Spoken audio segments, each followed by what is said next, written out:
Radio Mélodie. Bonjour Gilles. Bonjour Vanessa, bonjour à tout le monde.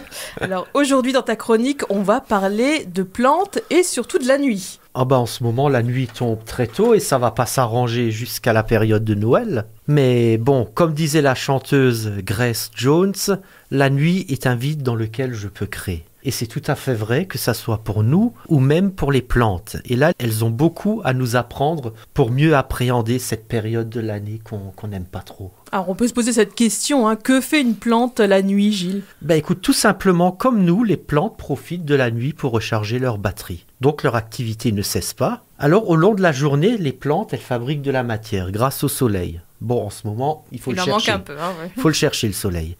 Et la nuit, cette matière est transformée en diverses substances pour permettre à la plante de grandir et constituer des réserves d'énergie. Et les plantes, comme nous, elles ont une horloge circadienne. Donc c'est une horloge qui est basée sur l'alternance jour-nuit. Ainsi, la durée de la nuit a un impact sur le départ de la croissance et de la floraison. Par exemple, les plantes savent qu'il est temps de fleurir quand les jours dépassent un certain nombre d'heures. C'est ce qui se passe souvent au printemps, quand les jours commencent de nouveau à augmenter. La plante sait qu'il est temps de fabriquer de nouveau des fleurs pour notre plus grand bonheur. Et alors, au contraire, il y a aussi des fleurs qui profitent de la nuit pour se déployer de toute leur splendeur. Donc pour attirer papillons de nuit, chauves-souris aussi pour la pollinisation. Et parmi ces plantes, on peut citer l'onagre, mais aussi beaucoup de cactus qui, elles, font leurs fleurs la nuit. Donc en conclusion, les plantes font beaucoup de choses la nuit, mais évidemment pas dormir au sens de la définition chez les animaux. Alors Vanessa, as-tu des plantes dans ta chambre à coucher ?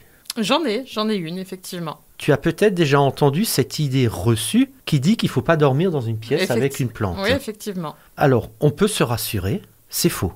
Dormir à côté des plantes vertes n'est absolument pas dangereux.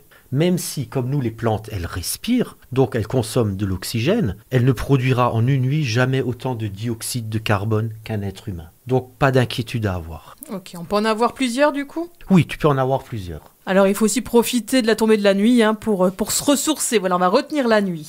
Voilà, c'est ce que chantait Johnny Hallyday, retenir la nuit. On peut profiter de cette période pour se ressourcer, grandir comme les plantes. Alors que nos horloges biologiques sont de plus en plus rythmées par les boutons on-off de nos écrans numériques, jusqu'à nous perturber dans nos cycles de sommeil, l'hiver est la période idéale pour se réapproprier la nuit, d'en faire comme les plantes, un moment créateur, car comme elles, au plus profond de la nuit, attend en silence une graine qui ne demande qu'à germer. Que c'est beau, Gilles. C'était l'instant poésie. Merci beaucoup Gilles encore une fois pour cette chronique. Vous la retrouvez sur notre site radiomélodie.com. Et Gilles, moi je te dis à la semaine prochaine. Avec plaisir Vanessa.